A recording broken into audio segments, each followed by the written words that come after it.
what it showed me is just kind of how on paper this company does not appear to match the astronomical numbers that we are hearing around this IPO. You know, we've reported that they potentially will go public at a $2 trillion valuation or something around there. They want to raise tens of billions of dollars. But when you look at the actual raw numbers, you know, this company seems to be losing money. Its launch business wasn't profitable last year. Now, its Starlink internet business, which provides broadband with its satellite constellation around the Earth, you know, that does seem to be growing. It's growing subscribers.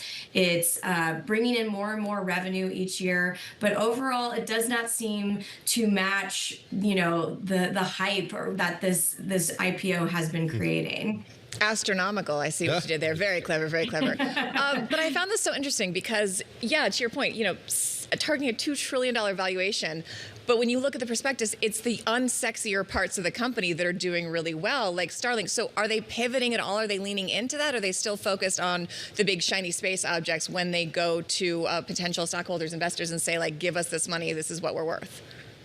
I think what a lot of people have noticed, and what I also noticed about this, which is bizarre for me as somebody who's been covering SpaceX for so long, is that SpaceX appears now to be all in on AI. It's more of an AI company than it does seem to be a space company. Now, that being said, its space component is, you know, extremely valuable and important for what it wants to do with this AI sector, right?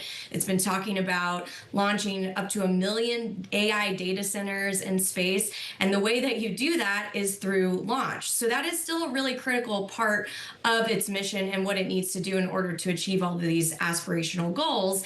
And then at the same time, its Starlink business is the one that is proving that it can actually make money from a large constellation of satellites in space. So I think that will ultimately still continue to grow and help to supplement, you know, a lot of these big aspirational goals. But at the same time, it's very clear that the launch part of the business is not the big moneymaker. Still, it's extremely valuable for what they want to do.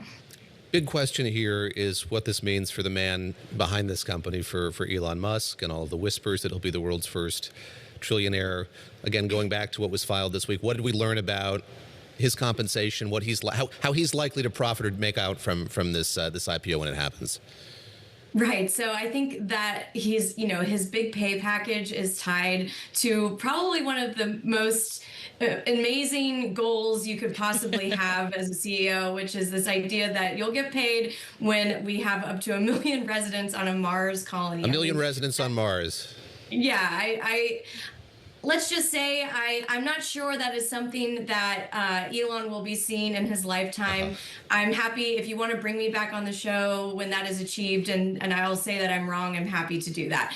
That is just an extremely aspirational goal, but you have to admit, you know, this is a prospectus that reads more like science fiction than other prospectuses. So that's fun for us, and it'll be interesting to see just how much they get to that goal moving forward. But I did want to ask you about that because, I mean, this is serious money and these are serious investors. And when you have someone writing, the other part of that was that he wants a humanity backup plan on this Mars colony, kind of a space ark in case nuclear winter or something happens. I mean, does that frighten investors at all? Like, yes, it's fun and aspirational, but if this is the focus of the man running this company and not the parts of the company that are actually tangible and making money, does that spark any concern?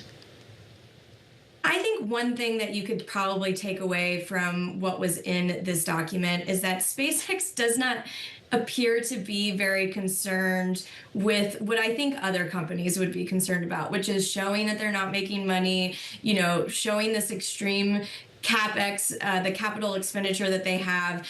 I think what they're banking on is kind of the, you know, cult of personality around Elon and the fact that they have this extremely impressive resume with bringing down launch costs, you know, being an extremely valuable launch provider for commercial, the launch marketplace and the US government and even the world. And so I think what they are banking on is having investors remember that past success and how they've been able to dominate the launch market, dominate the space industry, industry and hoping that people will want to buy in because of that past success and see them replicate that moving forward. So I think if you're going to invest in SpaceX now, it's not because you're hoping to have these short-term gains, in the next year or even in the next 5 years. I think what you're doing now is you're saying, I'm going all in on Elon Musk's vision.